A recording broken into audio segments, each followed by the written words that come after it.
Your mama's dead, so what? You better serve my guests or you can sleep on the street, my husband laughed, a cold, jagged sound. I served the food with tears streaming down my face. My husband's boss, an older gentleman with a cane, grabbed my wrist. Why are you crying, and why are you wearing black? I told him. His face turned to stone. He walked up to my husband and said loud enough for the neighbors to hear, Everyone knew your wife's mother, except you, apparently. She was my sister. And now, let me tell you what's about to happen to your career, your house, and your sorry excuse for a life. Hello, everyone. Drop a comment and let me know where you're tuning in from. Don't forget to subscribe and hit that like button. Enjoy the story. But to understand how heavy those words really were, we have to go back 4 hours. Zainab stood in the middle of the kitchen, staring at the kettle as it went cold. The call from the hospital had come exactly at noon.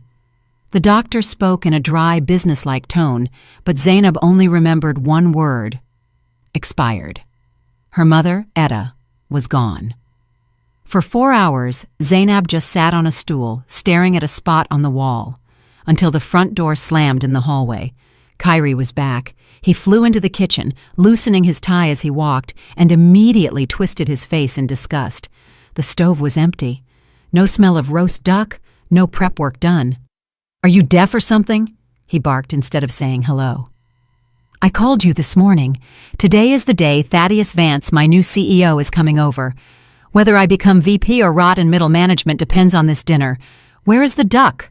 Where are the appetizers? Zainab looked up at him with red, swollen eyes. She tried to speak firmly, but her voice cracked into a whisper. Kyrie, Mama's gone. She passed away today at noon.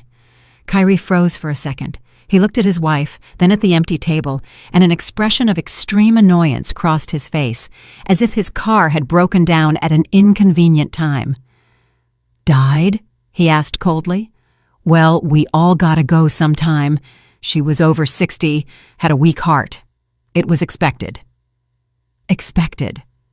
Zainab stood up. Kyrie, that is my mother. I can't host guests today.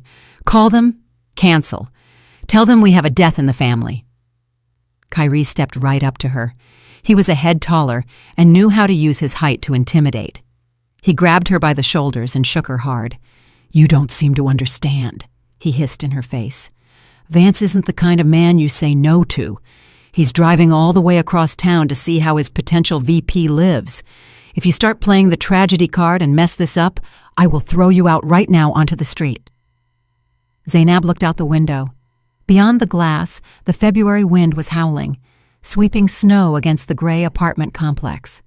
She had no money, no keys to her mother's apartment because she'd left them at the hospital. She had nowhere to go. You wouldn't do that, she said quietly. Try me, Kyrie sneered. This is a corporate apartment leased to the firm. You are nobody here.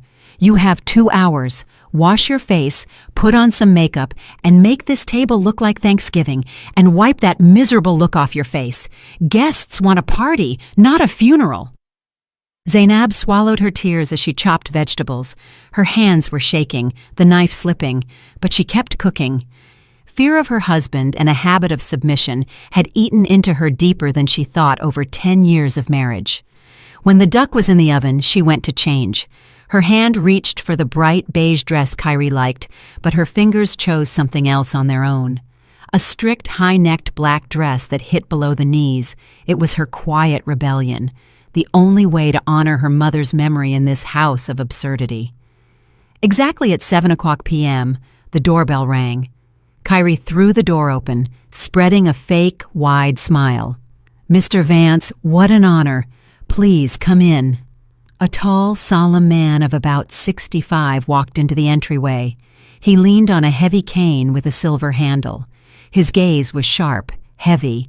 He looked around the cramped hallway, the cheap wallpaper, and finally rested his eyes on Kyrie. I hope the dinner is worth dragging myself all this way, he grumbled in a deep bass voice, taking off his coat. Oh, my wife is a culinary miracle.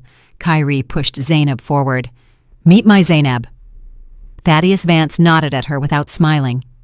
Zainab tried to squeeze out a greeting, but her throat seized up in a spasm. She just bowed her head and quickly retreated to the kitchen. Dinner turned into torture.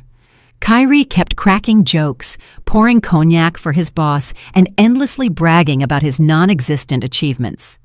Zainab brought out plates, changed silverware. Tears flowed down her cheeks continuously, silently dripping onto the collar of her black dress. Kyrie noticed. When she leaned in to take an empty plate, he kicked her hard on the ankle under the table. Zainab let out a small cry, but immediately covered her mouth with her hand. "What's wrong with you, dear?" Thaddeus asked, looking up from his food. "She's just so clumsy," Kyrie interjected quickly, flashing a vicious glare at his wife. "And too sentimental. She saw a stray kitten this morning, still crying about it. Women, right, Mr. Vance?" The guest didn't answer. He was watching Zainab closely. In his eyes, there wasn't irritation, but a strange, intense curiosity. "More wine, Mr. Vance?" Zainab asked with a trembling voice, picking up the bottle. She approached the guest from the right side. Her hands were shaking so bad that the neck of the bottle clinked against the glass. She reached forward, and at that moment, the wide sleeve of her black dress slid down to her elbow. On her thin, pale wrist, an antique silver locket on a heavy chain gleamed. On the lid of the locket was an intricate engraving, 2 crossed keys, and a phoenix. Thaddeus Vance froze. His hand shot forward with unexpected speed for his age and grabbed Zainab's wrist. The wine bottle slipped from her fingers and smashed on the floor, flooding the linoleum with a red puddle. "What are you doing, you idiot?" Kyrie yelled, jumping up. "That's vintage wine." "Silence!" Thaddeus barked so loud that Kyrie plopped back down into his chair. The old man didn't let go of Zainab's hand. He pulled her closer to the light, peering at the locket. His fingers were trembling. "Where did you get this?" he asked hoarsely. "This crest? Where?" Zainab looked at him in fear. It's Mama's. She gave it to me a long time ago. Told me to keep it safe and never take it off." Thaddeus raised his eyes to hers. Now he was looking at her face as if he were seeing a ghost. He studied the shape of her eyes, the line of her cheekbones. "What was your mother's name?" he asked quietly. Etta Griggs." "And her maiden name?" "I don't know. She never said. She told me she had no family except me." Thaddeus slowly loosened his fingers. He leaned heavily on his cane and stood up with effort. His face, usually flush with authority, had turned gray. "Etta," he whispered. "Etta May. 30 years I've been looking for her. 30 years. He turned to Zainab, and there were tears in his eyes. "Why are you in black, child? Why have you been crying all evening? Answer me." Zainab sobbed, unable to hold it in anymore. "Mama died today, at noon." A deathly silence hung in the room. You could hear the refrigerator humming. Thaddeus closed his eyes, and a single tear rolled down his cheek. Then he opened them, and a storm of rage was raging inside. He slowly turned his head toward Kyrie. Kyrie sat pale, mouth open, shifting his gaze from his boss to his wife. "Mr. Vance, I didn't know you two knew each other. She's just a—" "You forced her." Thaddeus's voice sounded like the rumble of an approaching avalanche. "Her mother died today, my own sister, and you forced her to roast a duck and serve you like a maid." "Sister?" Kyrie squeaked. "But she's just a seamstress." "She was a Vance!" Thaddeus struck the floor with his cane. "She ran away from our tyrant of a father 30 years ago to save her child. To save you, Zainab. She walked away from millions to live in peace. And you?" Thaddeus stepped toward Kyrie. Kyrie pressed himself into the back of his chair. "You are not just fired, Mr. Peyton. You are finished. Tomorrow morning, no decent company in this city will even open your resume. I will personally see to it that you are sweeping parking lots for the rest of your days." Kyrie, realizing he had nothing left to lose, suddenly sneered. His face twisted with malice. "Oh, is that right? Well, both of you can go to hell. Just keep in mind, Mr. Vance, you are currently in my apartment. And you, Zainab, too. This is corporate housing provided to me by contract. Since I'm fired, I demand that unauthorized persons vacate the premises. And as for you, wifey, we'll settle this in court. Get out!" Kyrie crossed his arms triumphantly, feeling like he'd gotten the last word. Thaddeus suddenly started laughing. It was a terrifying, dry laugh. He pulled his phone from his pocket, dialed a number, and put it on speaker. "Legal Department, this is Vance. Pull up the file on the Peyton apartment. 45 King Drive, Unit 12. Whose books is it on?" The voice on the phone answered clearly and loudly. "Mr. Vance, that real estate is not on the holding company's books. 5 years ago, that building was transferred to the private Vance Family Trust. According to the trust bylaws, direct heirs of the family have ownership rights." Thaddeus hung up and looked at Kyrie, who had started sliding off his chair. "You didn't live here because you're a valuable employee, Peyton. You lived here because my security team has long suspected where Etta might be. And we kept this property just in case. This apartment belongs to the trust, and the sole heir of my sister is right here." Thaddeus pointed his cane at Zainab. "So it's not you kicking us out. It is Zainab who will decide right now if you stay under the roof she owns." Kyrie shifted his gaze to his wife. For the first time in years, genuine animal fear appeared in his eyes. Zainab wiped her tears and took a step forward. "Get out," she said quietly but firmly, pointing at the door. Kyrie backed away, hit his back against the doorframe, and suddenly his face distorted. Fear was replaced by a wild, cornered rage. He lunged sideways, grabbed a heavy crystal vase from the table, and hurled it with all his might at the wall next to Thaddeus's head. Shards flew everywhere. "You're the ones getting out!" he screeched, his voice cracking into a falsetto. "This is my house. I'm registered here. Just try and touch me!" He dashed into the hallway, and before Thaddeus could intercept him with the cane, slammed the heavy metal door right in their faces. One lock clicked, then the second, and the chain rattled. "I'm calling the police!" His muffled scream came from behind the door. "Hello, 911? Get here immediately. 45 King Drive. My wife got drunk, brought some thug over. They're breaking furniture, threatening to kill me. She's having a psychotic episode. She's unstable." Zainab stood on the landing, staring at the closed door of her own apartment. She heard her husband continue to lie hysterically into the phone, describing her non-existent drunkenness and aggression. "We need to break the door down." Thaddeus gripped the handle of his cane until his knuckles turned white. "I'll call my security." "No." Zainab shook her head. She had no strength left to fight. "The police will believe him. He knows how to be convincing. And look at me, crying in a stranger's apartment, on paper. They'll take us to the precinct until they sort it out. I don't want to spend the night of Mama's death in a holding cell." Thaddeus sighed heavily, admitting she was right.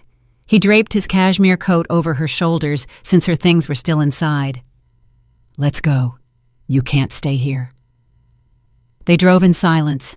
The city outside the window was drowning in wet snow, turning into blurred spots of light. Thaddeus's car was huge, warm, smelling of expensive leather, but Zainab was shivering with chills. She thought about Mama, about how her body was lying somewhere in a cold morgue, while her daughter was driving into the unknown with a man she was seeing for the first time.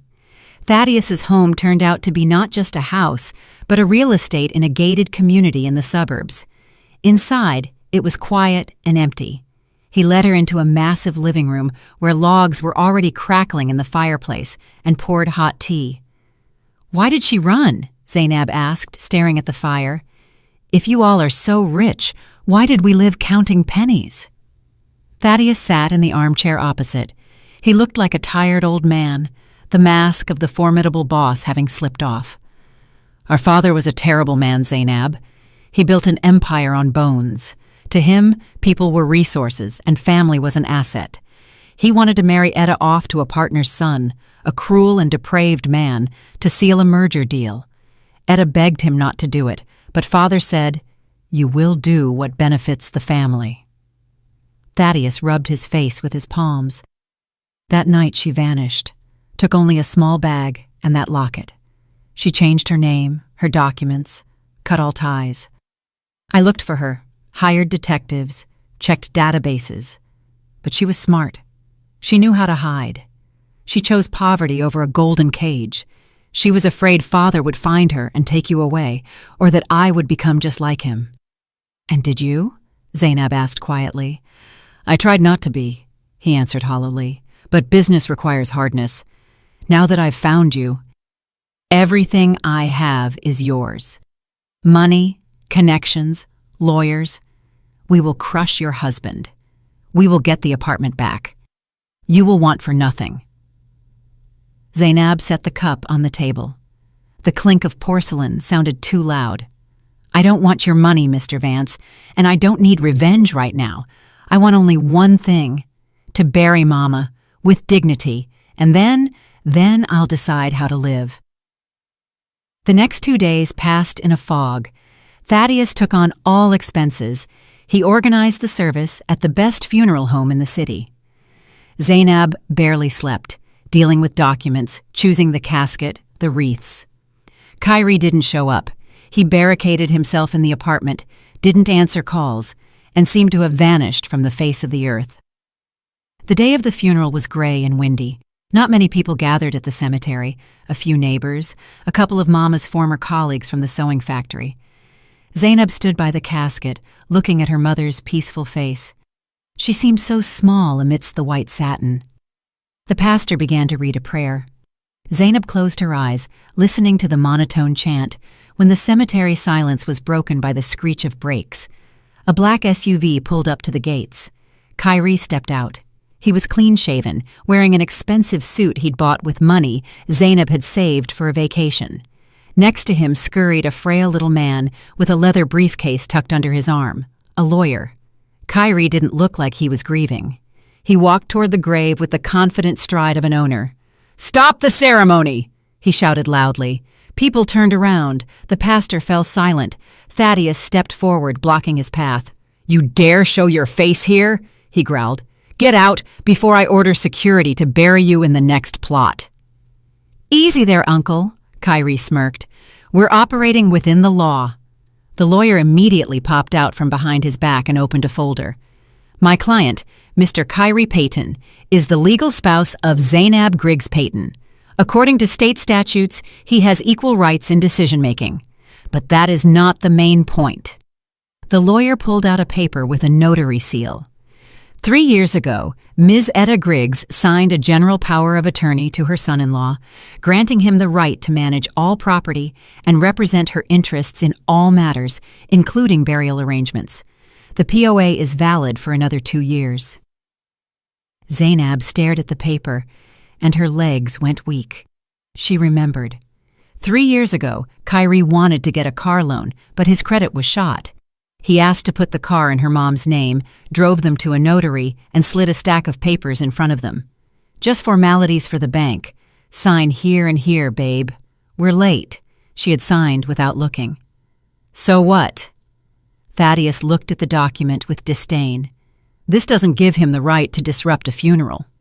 "It does," Kyrie interjected, adjusting his tie. "As my wife's mother's legal representative, I contest the burial site. I believe this cemetery is too expensive and inconvenient. I demand the process be halted and the body transferred to the city morgue until the dispute is settled." A murmur of horror went through the crowd. "You monster," Zainab whispered. "You want to take Mama's body? Why?" Kyrie walked right up to her. He smelled of expensive cologne and cognac. "It's very simple, Zainab," he said quietly, so only she could hear. "You are going to sign a deed of gift for your Mama's old plot of land out in Oakwood Heights, right here, on the hood of my lawyer's car, and we continue the funeral. You refuse, and your mother sits in a morgue cooler for another month while we sue each other." Zainab looked at him and didn't recognize him. This wasn't just a selfish man, this was an enemy. "The land?" she asked, confused. "That overgrown lot with the shack? It's just rotting wood and weeds. Why do you want it? It's worth nothing." Kyrie smiled smugly. "That's none of your business. Maybe I want to grow tomatoes. So, what's it going to be? You signing, or is Mama going back into the cold?" Thaddeus, standing nearby, suddenly frowned. He whipped out his phone and quickly typed something. "Oakwood Heights, Lot 34, he muttered, looking at a cadastral map. His face changed. He looked up at Kyrie, and in his eyes there wasn't just contempt, but an understanding of the scale of the villainy. "Ah, you little vulture," Thaddeus drawled. "What is it?" Zainab asked. Thaddeus turned the phone screen to her. "Zainab, he isn't planning to grow tomatoes. Yesterday, the governor signed the final plan for the new federal interstate expansion. It goes right through Oakwood Heights." Zainab still didn't understand. She looked at her husband, whose cheek had started to twitch nervously. "So?" "So," Thaddeus said harshly, staring Kyrie in the eyes. "The state is buying out these lots under eminent domain, but not for the price of a shack. The land in this zone has been rezoned for commercial use. The compensation for your lot, Zainab, will be around $1.2 million. The crowd gasped. Zainab shifted her gaze to Kyrie. He knew. He had known for months. He didn't just want a garden. He wanted to steal over $1 million from her, blackmailing her with her dead mother's body. "You knew," Zainab exhaled. It wasn't a question. It was a verdict. Kyrie stepped back. Red blotches covered his face. The mask of the confident master of life cracked. "So what?" he snapped. "We're family. It's community money. Sign it, or I swear this coffin goes back to the city right now." "It's going nowhere," came Thaddeus's calm voice. He didn't shout. He just made a hand signal, and two sturdy men in black overcoats who had been standing by the cars silently approached Kyrie and his lawyer. "Your document is worthless trash," Thaddeus said to the frail lawyer. "A power of attorney can be revoked in a split second. Zainab, say it." Zainab straightened up. For the first time in days, she felt not pain, but a cold, ringing rage. "I revoke the power of attorney right now in front of witnesses." Kyrie's lawyer turned pale and snapped his folder shut. "In that case, we have no legal grounds to interfere. Mr. Payton, we'd better go." "What?" Kyrie screeched. "Who are you listening to? I pay you. Do something!" But Thaddeus's guards had already gently but firmly taken them by the elbows. "The service continues," Thaddeus announced loudly to the pastor. "And these gentlemen, please escort them to the gate." Kyrie tried to break free, shouting curses, yelling that he would sue everyone, but his voice was drowned out by the wind. A minute later, the black SUV peeled out and disappeared around the bend. The funeral proceeded peacefully. When the casket was lowered into the frozen earth, Zainab threw the first handful of dirt. With every thud of soil on the lid, something inside her died. The old Zainab, who was afraid to look her husband in the eye, who endured humiliation to save the family, stayed down there. "Let's go," she said to Thaddeus when it was over. "Where? To my place?" he asked.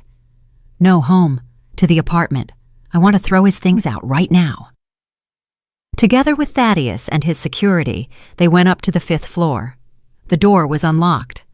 The lock was broken, as if someone had kicked it out from the inside in a hurry or tried to break in. Zainab pushed the door and froze on the threshold. The apartment was no more. Or rather, it was no longer a home. It was a battlefield. Furniture overturned, wallpaper in the hallway torn in strips. Shards of dishes, clothes, books lay on the floor. The TV was gone, the laptop too. Kyrie had taken everything of any value, even the microwave. "Lord," Zainab whispered, stepping over a pile of laundry dumped out of the closet. "He was looking for cash or documents," Thaddeus stated, surveying the destruction. "Or he just wanted to hurt you." Zainab walked into the kitchen. There, amidst the chaos, on the only surviving table, lay a thick folder. Written on it in black marker was, "To my beloved wife." Zainab's hands trembled as she opened it. Inside were not letters or photos. They were letters from banks and loan sharks. CashNet USA, Speedy Cash, check cashing places. Dozens of logos that made her eyes blur. "What is this?" she asked, shuffling through the papers. Thaddeus took a sheet, scanned it.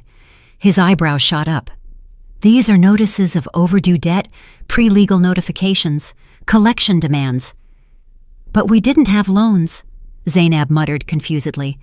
Kyrie said we lived within our means.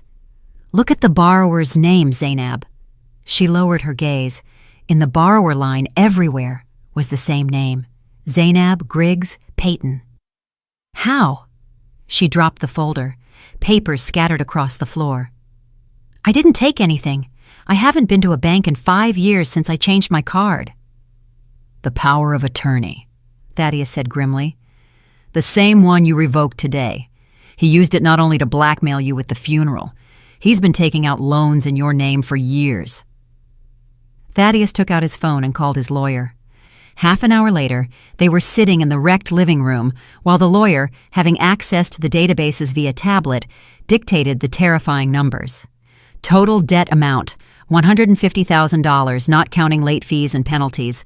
Loans were taken out over the last 3 years. First from major banks, then, when the credit score tanked, from predatory lenders at insane interest rates.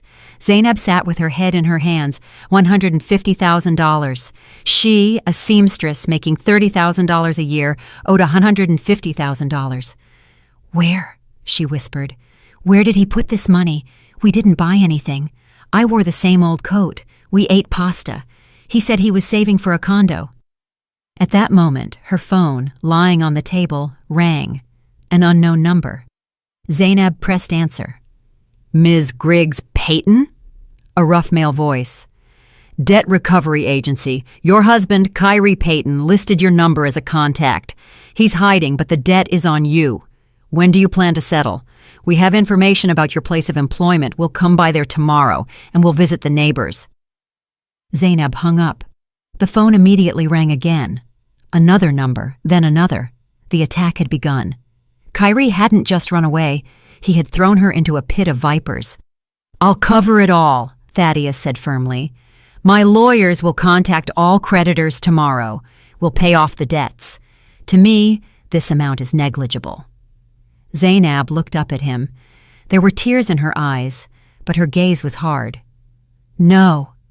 Zainab, don't be foolish.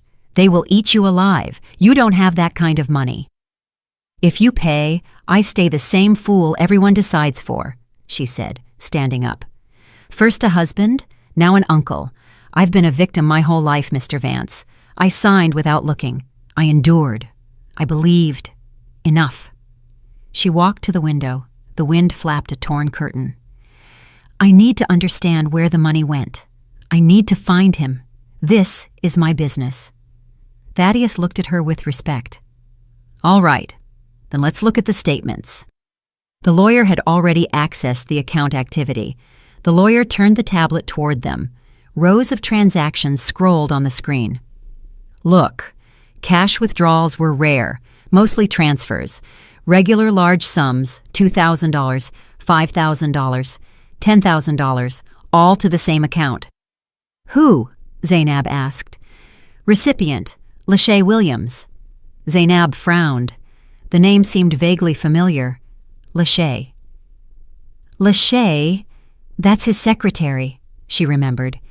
He said she was just an assistant. A gray mouse, as he put it. The lawyer quickly typed the name into a search engine. Well, regarding Gray Mouse, I'd argue that, he chuckled. He opened a social media page. Looking back at them from the screen was a glamorous woman in furs, posing in front of the Eiffel Tower, expensive restaurants and beauty salons. Lachey's Luxe Bar, the lawyer read. Elite beauty salon downtown, opened 2 years ago. Owner, Lachey Williams. Thaddeus whistled. That's where your $150,000 went, Zainab. Your husband wasn't gambling. He was building a business for his mistress. With your money. Zainab stared at the photo. On one of the shots, taken at the salon opening, Lachey was cutting a red ribbon, and in the background, in the shadows with a glass of champagne, stood Kyrie. He was smiling like he never smiled at home, happily and proudly. She zoomed in on the photo. Lachey was wearing a necklace, the very same one Kyrie claimed he was saving for, showing Zainab pictures in magazines and promising to get it for their anniversary. Sorry, babe. Prices went up. Couldn't do it, he had said then. Rage, cold and calculating, finally displaced the fear. Zainab took the tablet and checked the salon's address. 10 Peachtree Street, she read. What are you going to do? Thaddeus asked.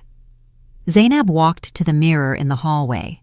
It was cracked, but she saw her reflection.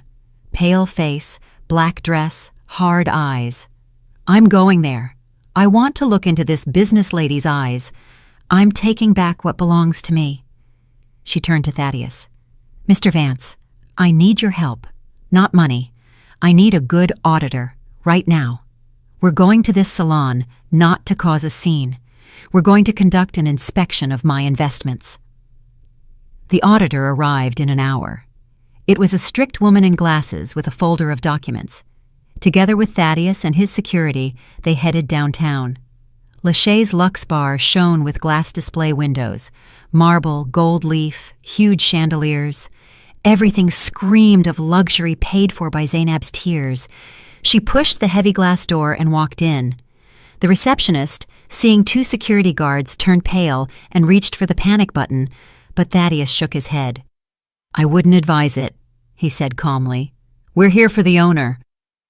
Lachey came out of her office a minute later. She was even more striking than in the photos. Tall, well-groomed, in a silk dress that clung to her. Zainab froze. Lachey's belly was noticeably round, 5 months along at least. Lachey looked Zainab over with a contemptuous gaze from head to toe, lingering on her simple black dress. Ah, the legal wife, she smirked, showing not a drop of fear. I thought you'd come sooner. Kyrie said you were slow. Where is he? Zainab asked, trying to keep her voice steady. No idea. Lachey shrugged and walked to a velvet sofa, sinking heavily onto it. The coward ran off, left me to clean up his mess. But it's fine. The baby and I will manage. She expressively rubbed her belly. Is that Kyrie's child? Zainab asked hollowly. Of course. We're a real family, Zainab. Not like you two, strangers in one apartment. Kyrie loved me and you. He just used you. Zainab stepped forward. This salon was bought with my money, with loans he took out in my name. I'm taking everything. Lachey laughed, a loud, biting laugh. You're taking nothing, Mouse. Look at you. You're nobody. And I have the best lawyers. And do you know what we have on you? She pulled a folder from a desk drawer and tossed it in front of Zainab. Open it. Zainab opened it. It was a photo of her, disheveled, face red, screaming, waving a knife in the kitchen. It was 6 months ago. Kyrie had driven her to hysterics with his nitpicking. She was cutting meat. He started yelling. She turned with the knife in her hand, crying. Turns out he was filming. Wife in a state of affect threatens to kill husband, Lachey commented.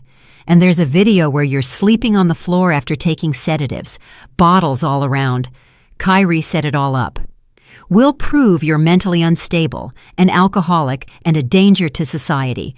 You'll be declared incompetent, and Kyrie will be appointed your guardian, which means all your rich uncle's inheritance. She nodded at Thaddeus. Haas will be under our control. Thaddeus stepped forward, his face darkened with anger. Do you realize who you are talking to, girl? He growled. A has-been tycoon who couldn't find his sister for 30 years, Lachey snorted. Your time is up, old man. It's the era of the young and bold. Get out of my salon, or I call the police, and show them these photos right now. Zainab felt her strength leaving her. They had planned everything, every humiliation, every tantrum. It was all part of the plan. She silently turned around and walked out to the street. Thaddeus caught up with her, trying to say something, to comfort her, promising to destroy Lachey in court. But Zainab didn't hear. She needed a place where she could breathe. Take me to Mama's, she asked, to her apartment. Thaddeus drove her. He wanted to go up with her, but she asked to be left alone. She needed to say goodbye. Etta's apartment met her with silence and the smell of medicine. Everything was just as it was when Mama was alive. The old sofa, the rug on the wall, the Singer sewing machine by the window. Zainab ran her hand along the back of a chair. Mama sat here in the evenings, sewing orders to help her and Kyrie with money, even though she lived hand to mouth herself. Zainab began to pack things, clothes into bags to give to the church, books into boxes. She opened the closet and saw the old dressmaker's mannequin covered in worn fabric. Mama called her Miss Hattie. She modeled her best dresses on it. Zainab hugged the mannequin, pressing her cheek against the cold fabric, and wept. Tears flowed like a river, washing away the remnants of her self-control. Suddenly, her fingers felt something hard under the fabric of the mannequin near the neck. There was a seam, but it had come undone. Zainab pulled at the thread. Hidden inside the stuffing was a small bundle. She pulled it out. It was a thick notebook with an oilcloth cover. A diary. Zainab sat on the floor right amidst the boxes and opened the first page. Mama's handwriting was even, neat. January 15th. Kyrie came by today asking for money again. Said Zainab has problems at work, needs to pay a fine. I gave the last $200. Don't tell Zainab, he asked. She'll be upset. Zainab turned the page. February 20th. Kyrie brought groceries. Strange, he never did that. Then started talking about the land. Says, sell it, everything's rotting there anyway. I said, no, it's a memory of Zainab's father. We met there. March 10th. Kyrie was yelling. He was scary. Said I'm a stupid old woman sitting on a pot of gold. I didn't understand what he meant. My heart seized up. He didn't even hand me water, left slamming the door. Zainab read, and the chill of horror shackled her body. Kyrie came here regularly. He had been tormenting Mama for months. He pressured her while Zainab thought he was working late. She opened the last entry. The date was the day before Mama died. The handwriting was uneven, shaky. Letters jumped as if Mama wrote in a hurry or felt very ill. April 12th. He was here again. Brought me new heart pills. Said he bought imported ones, expensive, because he cares. I took one in front of him. I felt sick, dizzy, chest burned like fire. He watched and smiled so strangely, like a wolf. When he went to the bathroom, I looked at the bottle. The label was re-glued, crooked. I saw him pouring something in the kitchen while I looked for my glasses. Lord, he wants to kill me. I'm scared to call Zainab. He said if I make a peep, something will happen to her. If I die, daughter, know this wasn't my heart. Check the blue bottle in the medicine cabinet. He switched the pills. Zainab dropped the diary. A scream got stuck in her throat. This wasn't just theft, not just adultery, not just fraud. This was murder. Kyrie poisoned her mother. He systematically, cold-bloodedly killed a human being to get hold of land for a highway construction. Zainab jumped to her feet and rushed to the bathroom. The medicine cabinet hung over the sink. She threw the door open. Medicines stood in rows, heart drops, bandages. She feverishly went through the bottles. The blue bottle was gone, empty. On the shelf remained only a round dust ring where it had stood. Someone had been here after Mama died. Someone took the evidence. Zainab looked in the mirror. From the depths of the glass, not a victim looked back, not a tear-stained widow. Looking back was a daughter who had just learned she lived under the same roof as her mother's killer.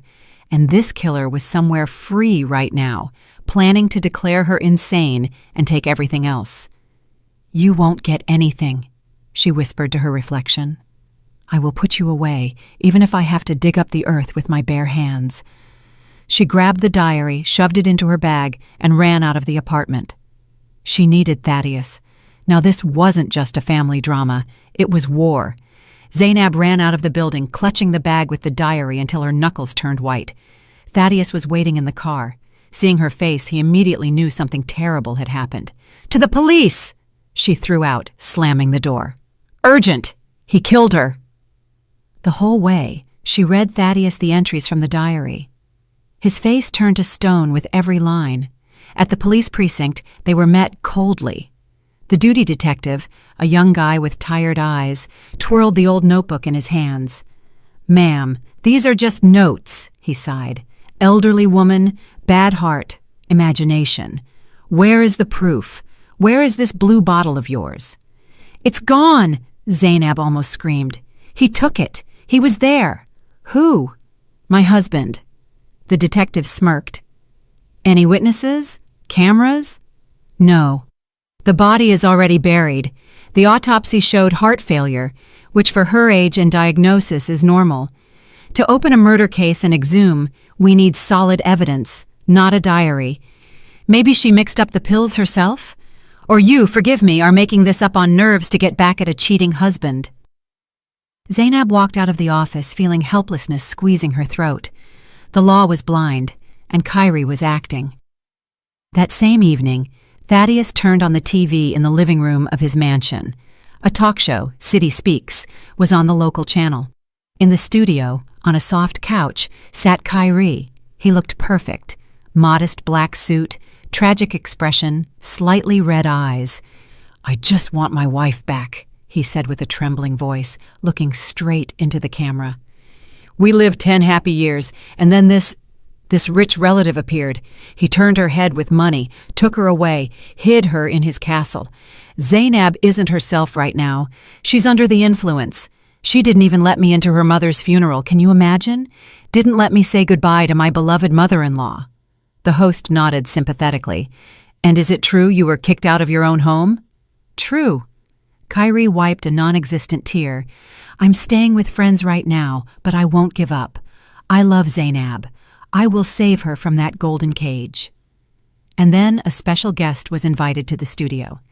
Out walked Ms. Bernice, Kyrie's mother, a small, withered woman in a headscarf. She started sobbing from the first second. "My son is a saint," she wailed. "He worked 2 jobs for Zainab, and she's ungrateful. Drove her mother to the grave with her indifference, and now wants to leave my husband penniless. Good people, don't believe her. It's all that cursed money." Zainab watched the screen and felt cold hatred boiling inside.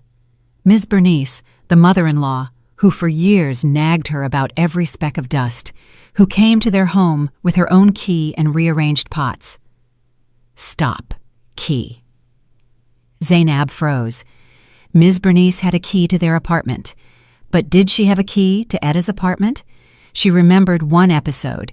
A year ago, Mama ended up in the hospital, and Zainab asked her mother-in-law to water the plants while she stayed at the hospital. She gave her the key ring, and Ms. Bernice returned them only a week later. "I forgot to give them back, honey. Got lost in my purse," she said then, with a sweet smile. What if she made a duplicate? What if she took the bottle? Kyrie is a coward. He might have been scared to go back to the crime scene, knowing Zainab might be there. But his mother? His mother would do anything for her baby boy. "I need to meet her," Zainab said, turning off the TV. "With who? With that actress?" Thaddeus was surprised. "Yes. She knows more than she's saying, and she's greedy." The next day, Zainab called her mother-in-law. Ms. Bernice's voice on the phone dripped with poison. "What do you want, Judas? Conscience woke up?" "Ms. Bernice, I want peace," Zainab said firmly. "I saw the show. I'm tired of fighting. I have a proposal regarding the inheritance. I'm willing to give Kyrie part of the land money if you stop this circus in the press." A pause hung on the line. Greed battled with hatred. "Come to my place," the old woman grumbled. "Kyrie isn't here. He's meeting with lawyers. We'll talk." Zainab went alone. Thaddeus was against it, but she insisted. She hid her phone with the voice recorder on in the inside pocket of her coat. Miss Bernice's apartment smelled of peppermint oil and old dust. She met Zainab in a robe with a shawl carelessly thrown over it. She led Zainab to the kitchen without even offering tea. "Well?" She sat at the table, crossing her arms. "How much you giving?" "5 million, Zainab lied, referring to a smaller portion of the assumed inheritance. "But I need guarantees." The old woman's eyes glinted greedily. "5, too little. The land is worth way more. Kyrie gets 5 or nothing. I can drag the courts out for years." Ms. Bernice chuckled. "Fine. What do you want?" "I want to know the truth." Zainab leaned forward. "About the pills." The mother-in-law's face didn't twitch. She was a tough cookie. "What pills? You're delusional, honey, just like your mama before she died. I know Kyrie switched them," Zainab bluffed. I know you took the bottle. I have video from the hallway camera. You entered Mama's apartment the day after she died." It was a lie. There were no cameras in Mama's hallway, but Zainab prayed fear would work. Ms. Bernice turned pale. Her eyes darted around. She clutched her heart. This time, it seemed real. You're lying. There ain't no cameras there." "There are. The neighbor installed a peephole camera. I have the video. If I take it to the police along with Mama's diary, Kyrie goes down for murder. And you, as an accomplice, for destroying evidence." The mother-in-law started shaking. "I didn't know anything," she squealed. "He just asked me to stop by, pick up something. Said the medicine was expensive, shame to throw it out. I didn't know what he did. I just took the bag and threw it in the trash." "Threw it out?" Zainab's heart dropped. The evidence was destroyed. "Yes, in the dumpster by the house." "How was I to know?" She started sobbing. "He's my son. He said it was for business, that you wanted to ruin him." Zainab realized there would be no confession to murder. The old woman would claim ignorance. But she needed something she could hit Kyrie with, something that would destroy his alliance with Lachey. "Fine," Zainab said, changing tactics. "Let's say I believe you. But tell me one thing. Why does he need all this? He has Lachey now, a baby on the way, a new family." And here Ms. Bernice's face twisted. The malice she had been hoarding suddenly found an outlet. She hated Lachey even more than Zainab. "Family," she snorted. "What family? That painted hussy? She's milking him like a cow." "The baby." "Pfft, what's wrong with the baby?" Zainab asked, alert. The mother-in-law suddenly went silent. She realized she'd said too much, but Zainab had already latched onto that thread. "Ms. Bernice, if you stay silent now, I go to the police with the video. Kyrie goes to jail, and Lachey takes all his money, the money he stole from me, and lives happily ever after with another man. Is that what you want? Your son rotting in prison while that girl lives large?" It was a hit to the sorest spot, a mother's jealousy of her son's mistress. "She's lying to him," Ms. Bernice whispered viciously. "Lying to his face." "About what?" "About the baby. It ain't his baby." Zainab froze. "How do you know?" Ms. Bernice stood up, went to an old cabinet, and pulled a yellowed medical file from the back. "Kyrie got sick as a child. Bad. Mumps with complications. Doctors back then said, 'He will never have children.' I didn't tell him. Why upset the boy? Thought maybe a miracle would happen. But when that tramp showed up with a belly after knowing him 2 months, I knew right away. She got knocked up by someone else and is hanging noodles on Kyrie's ears, so he'll open salons for her." Zainab stared at the file in her mother-in-law's hands. This was a bomb. Kyrie didn't know he was sterile. For the sake of an heir, he robbed his wife, killed his mother-in-law, destroyed his life, and the heir was a stranger's. "Give me the file," Zainab said. "Why?" The old woman pressed the folder to her chest. "To save your son from that scammer. You want to open his eyes, don't you?" Ms. Bernice hesitated for a second. Then a vengeful smile distorted her face.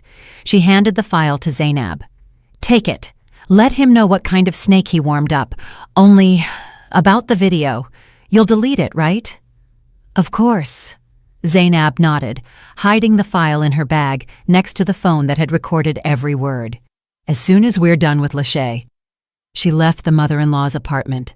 Her legs were shaking, but her soul felt a strange, angry triumph. There was no evidence for murder yet, but she held a weapon capable of blowing up their happy family from the inside. And when they start tearing each other apart, the truth will float to the surface. The next morning, Zainab called Kyrie. "I'm ready to negotiate," she said dryly. "Enough of the show. Meet me at noon in the conference room of the Plaza Hotel. Bring Lachey. This concerns her too." "Oh, giving up?" Kyrie's voice was smug. "Realized you're nothing without me? Fine, we'll be there. Get your uncle's checkbook ready." The plaza was neutral territory. Thaddeus rented a small meeting room. He sat at the head of the table, grim and silent as a rock. Zainab was at his right hand. Only a thin folder lay before her, Exactly at noon, the door swung open. Kyrie walked in, shining like a polished penny, and behind him, clicking her heels, floated Lachey. She wore a white dress emphasizing her belly, and a fur coat, clearly bought recently. They sat opposite, demonstratively holding hands. "Well, relatives," Kyrie started, lounging in the chair. "Let's get straight to business. My terms are simple. 50% of Vance's company shares go to me, plus compensation for emotional distress, $20 million. And so be it. I give Zainab a divorce and forget about the apartment." Thaddeus didn't even blink. He slowly shifted his gaze to Zainab. "Your turn," he said quietly. Zainab picked up the folder. Her hands weren't shaking. Fear was gone. Only cold contempt remained. "Kyrie, do you really think you are in a position to set terms?" she asked. "Me? Of course," he laughed. "I hold all the aces. Public opinion, videos of your tantrums, a pregnant wife. By the way, meet the future heir." He nodded at Lachey's belly. "That's my son, what you couldn't give me." Lachey rubbed her belly and smiled her predatory smile. "Yes, Zainab, we're having a boy, a real Peyton." Zainab silently opened the folder, took out a single sheet, a copy of the doctor's conclusion from Kyrie's childhood file, an old yellowed form with a blue stamp from the clinic. She slid the paper across the polished table. It glided over the varnish and stopped right in front of Kyrie. "What is this?" He frowned, reluctantly picking up the sheet. "Read," Zainab said. "Diagnosis: epidemic parotitis complicated by bilateral orchitis. Urologist's conclusion: complete azoospermia, irreversible infertility." Silence hung in the room. You could hear the air conditioner working. Kyrie read. His lips moved. He reread the lines over and over, as if they were written in a foreign language. This is nonsense," he whispered, raising completely white eyes to Zainab. "This is a fake. Mama never—" "Mama knew," Zainab interrupted. "She hid it from you for 30 years so as not to traumatize her beloved son. But yesterday, she gave me the file." Kyrie slowly turned his head toward Lachey. She sat frozen like a wax doll. The smile slid off her face, leaving a mask of horror. "You knew?" Kyrie asked. His voice was quiet, terrifying. "Kyrie, it's a mistake," Lachey babbled, scooting away from him. "Doctors make mistakes. Medicine is different now." "I'm sterile," he screamed, jumping up and slamming his fist on the table so hard the water pitcher jumped. "Since childhood, I can't have kids. Whose bastard is that?" He grabbed Lachey by the shoulder. She shrieked, "Whose? Talk!" "Let go! You're hurting me!" she screamed, trying to break free. "Fine. Not yours. Not yours. Happy? You're a broke loser anyway. Where would you get money for a baby?" Kyrie recoiled as if slapped. I did everything for you. I took out loans. I opened a salon for you. I even—" He cut himself off. Lachey, realizing there was nothing left to lose, went on the offensive. Her face twisted into a grimace of hatred. "What did you do? Hung loans on your wife, hero, but you're a zero yourself. I thought you'd get an inheritance. Thought you were smart. But you're just a pathetic, henpecked man who can't even kill properly." It became so quiet in the room that the air seemed to ring. Thaddeus leaned forward. "What did you say?" he asked in an icy tone. Kyrie paled even more. "Shut up!" he hissed at Lachey. "Shut up! Right now!" But Lachey couldn't be stopped. Hysteria mixed with disappointment and fear of being left with nothing broke the dam. "Why should I shut up?" she screeched, poking a finger at Kyrie. "You promised me mountains of gold. Wait till the old hag dies. We'll sell the land, we'll live it up. And now what? I'm pregnant? No money. The salon gets seized for your debts, and for what did I put up with your slobbering?" "Where is the blue bottle?" Zainab asked loudly, standing up. Kyrie jerked toward Lachey, trying to cover her mouth with his hand, but Thaddeus was already there. He intercepted Kyrie's arm and forcefully twisted it behind his back. Kyrie howled and slammed face first into the table. "Talk!" Thaddeus barked at Lachey. "Where's the proof? Or will you go down as an accomplice in a group murder? You'll have to give birth in prison." Lachey started shaking. All her arrogance vanished. She was just a scared, greedy girl who played too hard. I didn't kill anyone. It was him. He thought of everything." "Where are the pills?" Zainab pressed. "Ms. Bernice said she threw them away." "Is that true?" "No," Lachey shouted. "She's lying. They're all lying. Kyrie didn't throw them away. He's paranoid. He kept them to blackmail the pharmacist." "What pharmacist?" Thaddeus asked. Kyrie wheezed under his hand. "Shut up, you fool! I'll kill the pharmacist who sold him that poison without a prescription." Lachey was selling everyone out to save her own skin. He hid the bottle in the garage inside an old winter tire. He said, "If that old geezer tries to turn me in, I'll show the bottle with his prints." "Who sold him the medicine?" Zainab walked right up to Lachey. "Name?" Lachey sobbed. "Uncle Elroy. Elroy Jenkins." Zainab froze. Uncle Elroy. Ms. Bernice's own brother, Kyrie's uncle. "He works as a pharmacist at the pharmacy on King Drive," Lachey continued, smearing mascara down her cheeks. "Kyrie went to him, said his mother-in-law needed strong pills but had no script. Uncle Elroy gave them. He knew it was the wrong medicine. He knew if mixed with her regular pills, her heart would stop." Zainab felt the floor drop out from under her feet. This wasn't just a tyrant husband. It was a family enterprise. Mother, son, and uncle, a whole clan that conspired to kill her mother for a piece of land. "Kyrie promised Uncle Elroy money," Lachey babbled. $5,000 for the vitamins." Thaddeus jerked Kyrie up from the chair. "Your uncle, you say?" He growled in his face. "Family business." Kyrie was silent. His eyes darted like a cornered rat. "Call the chief of police," Thaddeus told Zainab, "and tell them to send a squad to the North Side Garage Co-op. We're going for winter tires." Lachey collapsed onto the chair and covered her face with her hands. "And me?" she whined. "Nothing happens to me, right? I told everything." Zainab looked at her, at that expensive manicure, at the belly where a stranger's child grew, having become a bargaining chip in this dirty game. "Pray the baby is born healthy," she said.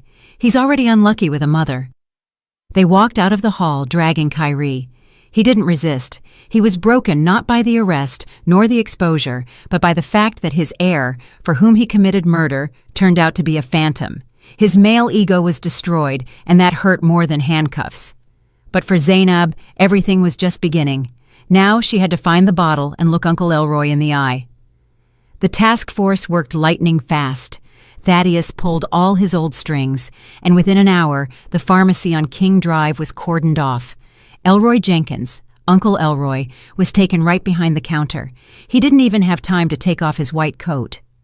During the search in the back room, they found not only unaccounted drugs, but a black ledger.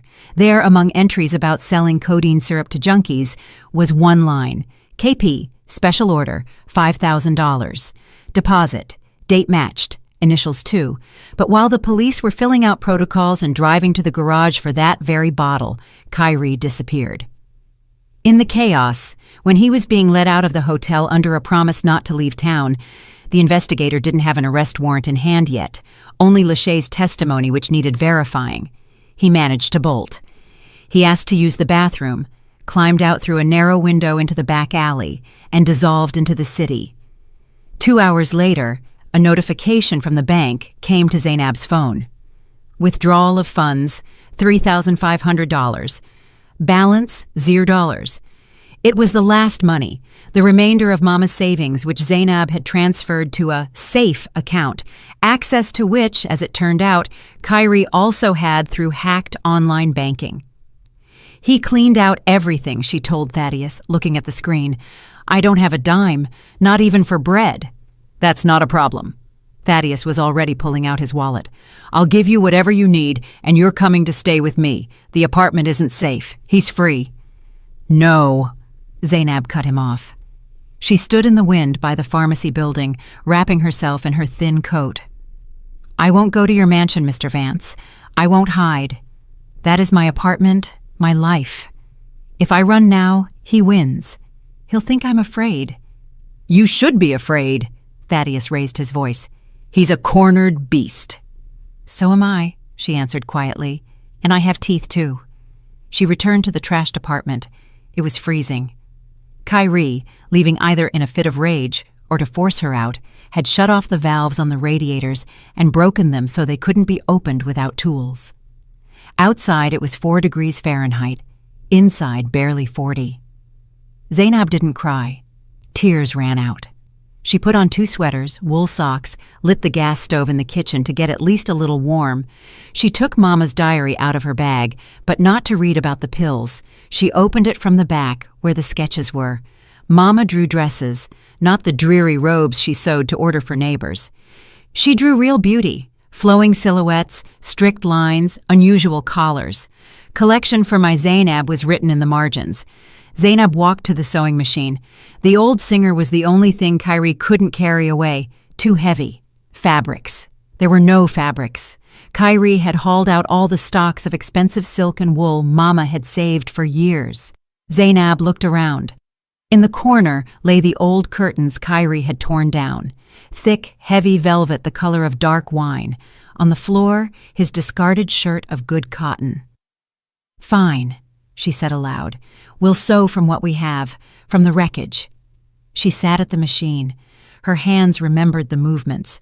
The scissors cut the fabric with a predatory crunch. She cut not by rules, but by instinct. The curtain turned into a complex skirt, the husband's shirt into a corset with stiff inserts. She sewed all night. The cold bit her fingers, but she didn't stop. This was her therapy, her revenge. Every stitch was like a nail in the coffin of their marriage. By morning, the dress was ready. It was strange, gothic, but insanely beautiful. A phoenix dress rising from ashes and dirt. Zainab put it on, let her hair down, stood before the cracked mirror, turned on the camera on her phone, and started a live stream on social media. She had few followers, a couple dozen acquaintances, but she titled the stream, "How My Husband Stole $150K from Me, Killed My Mother, and Left Me to Freeze. My Confession." "Hi," she said into the camera. "My name is Zainab, and this dress is sewn from curtains my husband tore down when he trashed our apartment." She started telling the story, calmly, without hysterics. She showed the apartment, the ripped-out outlets, the icy radiators, the empty fridge. She showed Mama's sketches. "He thought he would break me by taking the money, but he didn't know my inheritance is poverty. It's these hands and this talent Mama passed to me." People started tuning in. First 10, then 100. Someone reposted. The story started to go viral. Comments poured in like a waterfall. "Stay strong. What a horror. Where is this scumbag?" By lunch, thousands were watching. People started sending donations for food, for a heater, for a lawyer. Thaddeus called her. "Are you out of your mind? You're provoking him." "I'm making him famous," she answered. "Now not only the police are looking for him, but the whole internet." And it worked. An hour later, a message appeared in the comments. "I saw him an hour ago. Route 66 Motel, mile marker 50, red Toyota, plates covered in mud. He was buying gas in a canister at the station nearby." Zainab passed the info to Thaddeus. He sent people, but Kyrie was already gone from the motel. The clerk said the guest acted weird, twitchy, constantly looking at his phone, and then saw Zainab's stream. Someone on staff was watching it at the front desk. "He turned white," the clerk said. "Saw her showing the apartment and people writing support. He hissed something like, 'She's using this for PR too,' grabbed the gas can and drove off." "Where?" Thaddeus asked over the phone. "Toward the city." Zainab sat by the sewing machine, reading comments. She felt warm, not from the radiators, but from human support. She felt strong. Suddenly the doorbell rang. She flinched. "Who is it? Police? Thaddeus?" She walked to the peephole. Dark. The light in the hallway wasn't working. Probably burned out or someone unscrewed it. "Who's there?" she asked. Silence. Then a rustle. A strange glugging sound, as if someone was pouring water on the floor. Zainab sniffed. A sharp, acrid smell hit her nose. Gasoline. Her heart stopped. She heard the click of a lighter. "Zainab!" Kyrie's voice from behind the door was drunk and cheerful. "I watched your stream. Cool dress. Too bad it's synthetic. Flashes fast." "Kyrie, don't do this!" she screamed, recoiling from the door. "You wanted fame?" he yelled. "You wanted to burn me in front of the whole world? Well, burn yourself along with your rags and that damn diary." A sharp whoosh. A snake of fire crawled under the door. The old linoleum in the entryway flared instantly. The wooden door, upholstered in faux leather, caught like a torch. Zainab rushed back into the room. The way out was cut off. Fire greedily licked the walls, devouring the wallpaper. Smoke was already filling the hallway in black billows. She grabbed the diary and her phone, ran to the window. 5th floor, concrete and ice below. The door to the room began to char. Kyrie hadn't run. He stood there behind the door laughing. He hadn't come just to scare.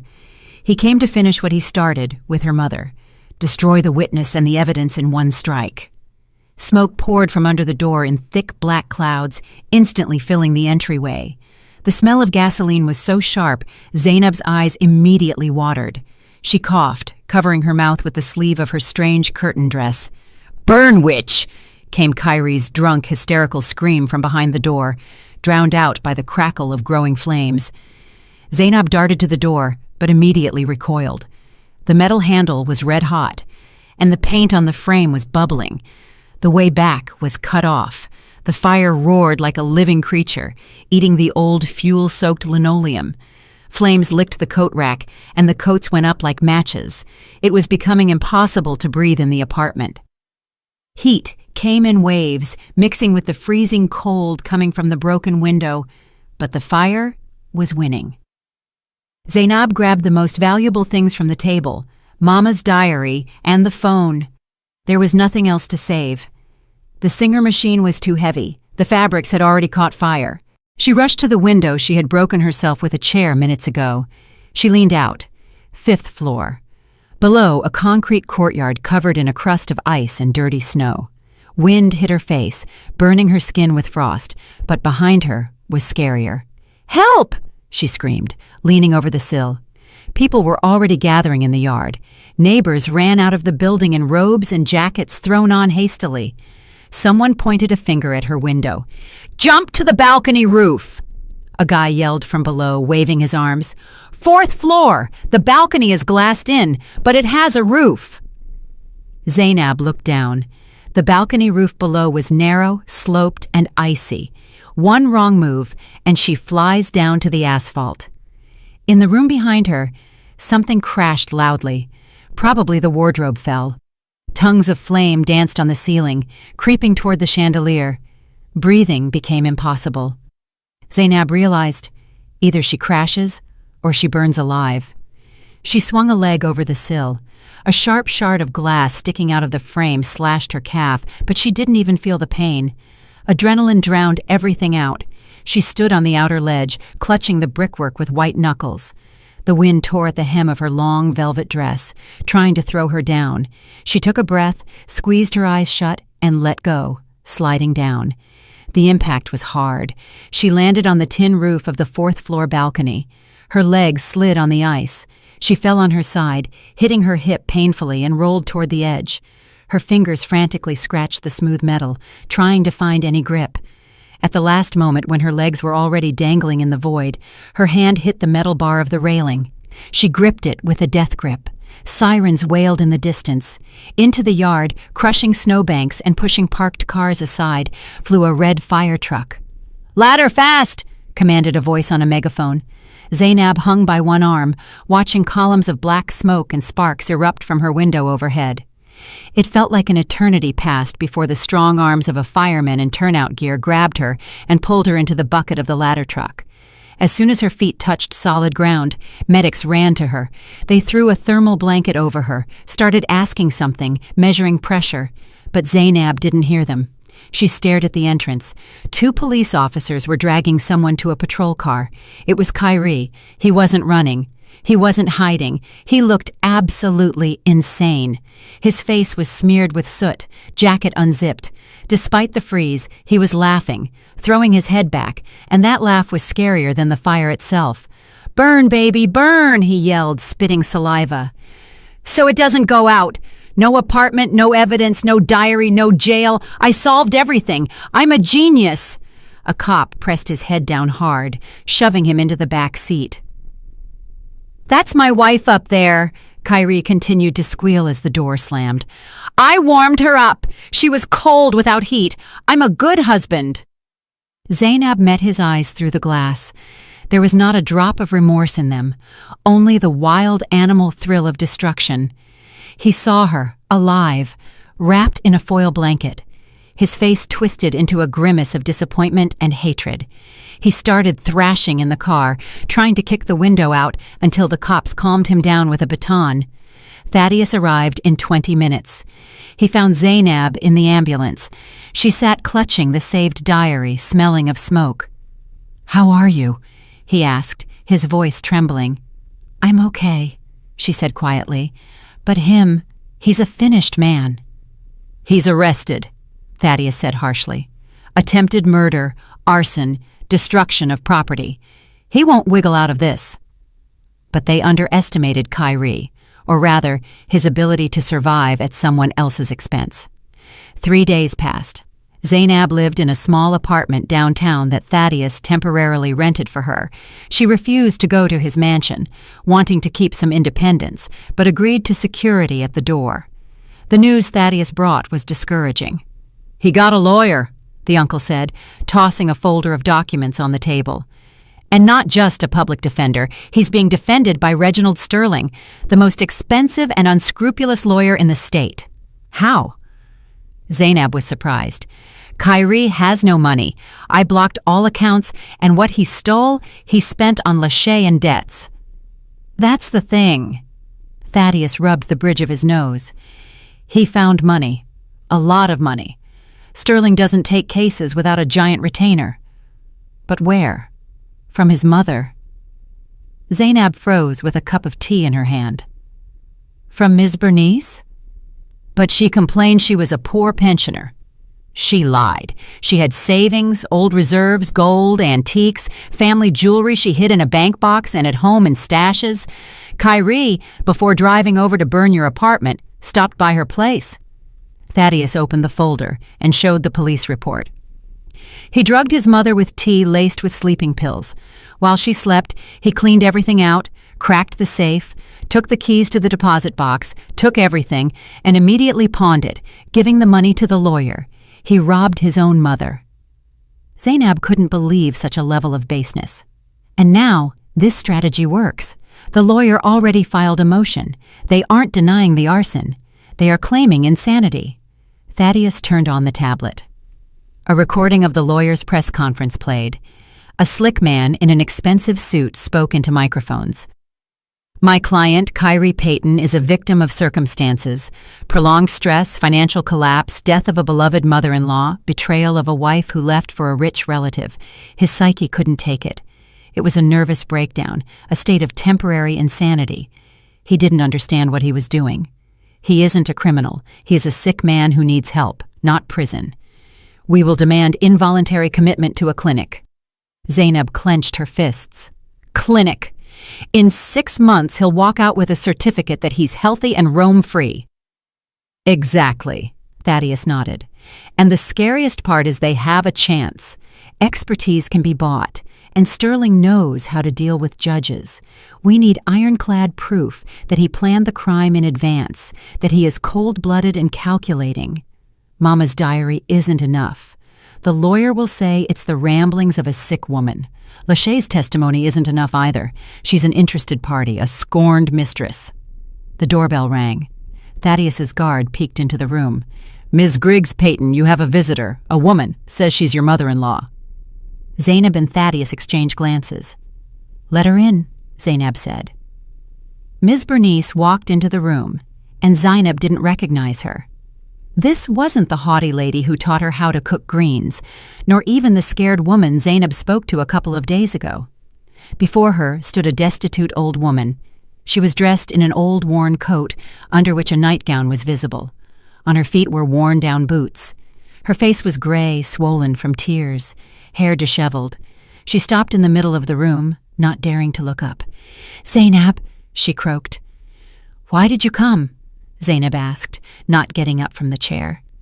Ms. Bernice suddenly collapsed to her knees, right on the floor, banging her knees against the parquet. "Save me," she wailed. "Save me for the love of God. He took everything. Everything." She crawled toward Zainab, reaching out, shaking hands. "I woke up, and the house was empty. Safe open, jewelry box gone. He even took the wedding ring off my finger while I slept. I went to the bank. Box empty. He left me naked. I have nothing to buy bread with. The marshals sealed the apartment for his debts. I was a co-signer. I was thrown onto the street." Zainab looked at her with disgust and pity. "You came to ask for money?" "I came to ask for forgiveness," sobbed the mother-in-law, grabbing the hem of Zainab's dress. "I was a fool. I thought he loved me. I protected him. I lived for him, and he stepped over me like trash. Zainab, he is a monster." "I know," Zainab answered coldly. "I told you that, but you chose his side. You gave him an alibi. You lied to the police." "I'll fix everything," Ms. Bernice screamed. "I'll tell everything. I'll go to court. I'll say he isn't crazy. He planned it all. He discussed with me how best to frame you. He laughed when he poisoned your mother. He is normal, Zainab. He's just a devil. I'll testify. I'll drown him. Just don't abandon me. Give me a corner. Give me even a penny. I'll die on the street." Thaddeus, standing by the window, chuckled. "A prosecution witness who sells her own son for a bowl of soup. That is a valuable asset." Zainab was silent. She looked at the woman who turned 10 years of her life into hell, who called her barren, even though she knew the problem was her son, who came to their house and rearranged things, demonstrating power. Now this power lay at her feet, smearing mascara on her cheeks. "Fine," Zainab said. "I will help you. I won't let you starve to death." Ms. Bernice raised her head, and a greedy spark flashed in her eyes. "Thank you. Thank you, daughter. I knew you were kind. You aren't like him. How much will you give me? I need to rent a small apartment, and for food, and a new coat." "I will give you a future," Zainab interrupted her, "but I have conditions." "Anything. I'll sign any papers." "Papers later. First, repentance." Zainab stood up and walked to her mother-in-law. "We are going to the cemetery to Mama right now. Mr. Vance will bring a camera. You will stand before her grave and apologize. You will tell everything, how you knew about the pills, how you helped your son hide evidence, how you hated us. You will say it not to me, but to her, the dead one." Ms. Bernice started shaking. "On camera? But everyone will see." "My friends, neighbors—" "You have no more friends and neighbors," Zainab said harshly. "You only have a choice. Either you do this, and I ensure your life, or you walk out into the cold right now, and I won't lift a finger when you freeze in an alley." "I agree," whispered the old woman, lowering her head. The drive to the cemetery passed in silence. Ms. Bernice huddled in the corner of the leather car interior, teeth chattering.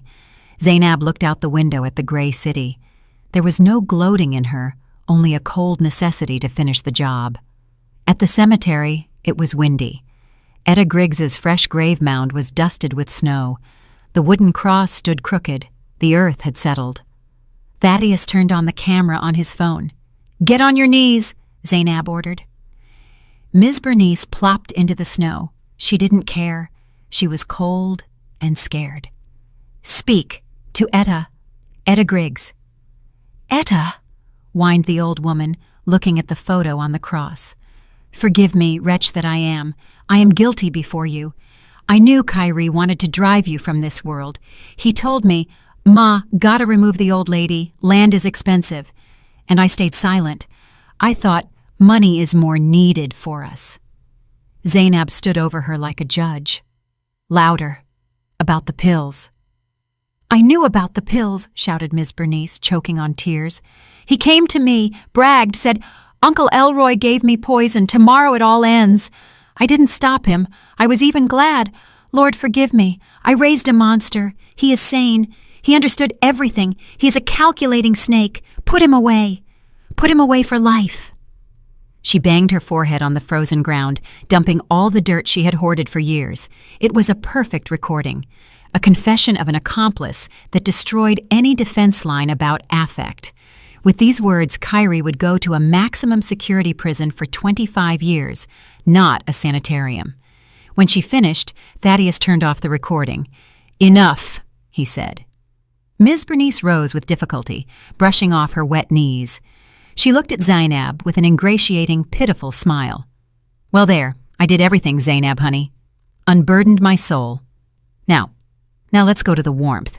You talked about money. I need about $5,000 to start, for first and last. Zainab silently opened her purse. The mother-in-law's eyes lit up with greedy fire. She already imagined buying food, renting a hotel room, maybe even buying her earrings back from the pawn shop. Zainab pulled out a white envelope. Ms. Bernice snatched it with trembling hands. It was thin, too thin for a stack of cash. A check? She asked hopefully. You wrote a check. She tore the envelope open. Inside lay a bus ticket. Ms. Bernice froze. She brought the paper to her eyes, squinting. Bus terminal, Tupelo, Mississippi. She read slowly. Departure today at 6:00 p.m. exactly. She looked up at Zainab. What is this? This is your future, Ms. Bernice, Zainab answered calmly. Like I promised, I won't let you die on the street. In Tupelo, that's a long ride from here, stands my great-grandmother's old house. It's been empty for 5 years, but the walls are sturdy. There's a stove, wood in the shed, a well in the yard. The country? Whispered the mother-in-law, pale. Middle of nowhere? Without amenities? A roof over your head? And the money? She shrieked. You promised to provide for me.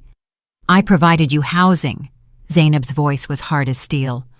I didn't promise you money, not a cent. You didn't earn it. You drank my blood for years. You helped kill my mother.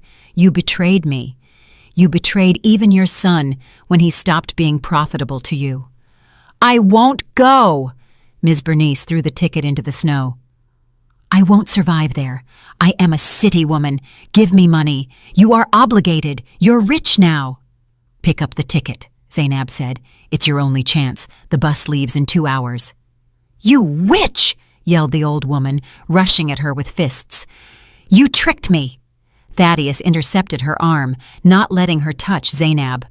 Quiet, citizen, he said. You have a choice. Either you take the ticket and go atone for your sins in the sticks, or I hand this recording to the district attorney right now, and you go down as an accomplice in premeditated murder. That's 8 to 20 years. In prison, believe me, conditions are worse than in a village with a stove. Ms. Bernice went limp. She realized the trap had snapped shut. She had talked herself into a sentence, and now her freedom depended only on the mercy of this woman she so despised. She slowly, sobbing, sank into the snow and picked up the ticket. Damn you, she hissed, looking up at Zainab. Bus station is that way. Zainab pointed to the cemetery gates. Walk, it's good for your health. She turned and walked to the car. The wind blew the hem of her coat. She felt no pity, only huge relief. The last thread connecting her to the past was cut. To court, she told Thaddeus, getting in the car. Now we have everything to destroy Kyrie. The car pulled away, leaving the lonely figure of the old woman in the middle of the cemetery alley. Snow began to fall harder, covering the tracks. 6 months passed. The courthouse was surrounded by journalists. This case became the loudest trial of the year in the city, the case of the Black Widower, as the papers dubbed it. Zainab stepped out of Thaddeus Vance's car. Camera flashes blinded her, but she didn't even blink. She wore a deep burgundy pantsuit sewn from her own sketch. Perfect cut, rigid shoulder lines, high collar. She no longer looked like a victim. She looked like a queen walking to a coronation. The courtroom was packed. When Kyrie was brought in, a whisper went through the rows. He had deteriorated badly over these months in county jail. Gaunt, lost weight, black circles under his eyes. His expensive suit hung on him like a sack. He scanned the room with a hunted look, seeking support, but saw only cold faces. Lachey wasn't there. She left town the day after the scandal, realizing there would be no money. His mother wasn't there either. She was sitting in a remote village without phone service. Zainab stood at the witness stand. "Ms. Griggs-Peyton, tell the court what happened," the prosecutor asked. She spoke for an hour and a half. Her voice was even, calm, without hysterics or tears. Every word drove a nail into Kyrie's defense. She presented Mama's diary, red lines written with a trembling hand about switched pills. She laid out bank statements showing transfers to Lachey's accounts and loans taken under a fraudulent power of attorney. She showed the video of the fire, where Kyrie laughs in front of the burning door, and finally, the main ace was played, the video from the cemetery, Ms. Bernice's confession. Dead silence hung in the room when the words of the defendant's mother sounded from the screen. "He is sane. He is a calculating snake. He planned the murder." Kyrie in the cage covered his face with his hands. His lawyer, Reginald Sterling, sat with a stone face, realizing the fee hadn't been earned. The version about temporary insanity crumbled to dust. "Defendant, do you have anything to say?" the judge asked. Kyrie raised his head. Tears of malice stood in his eyes. "It's all her!" he shouted, pointing a finger at Zainab. "She set it all up. She's a witch. She turned my mother against me. She stole my life." The judge banged the gavel. "Sentence will be pronounced now." 25 years. Maximum security, with full confiscation of property to pay debts and restitution to victims. When the bailiffs led Kyrie out, he tried to spit in Zainab's direction, but missed. His spit landed on a guard's boot, for which he immediately got a jab in the ribs. Zainab watched this without emotion.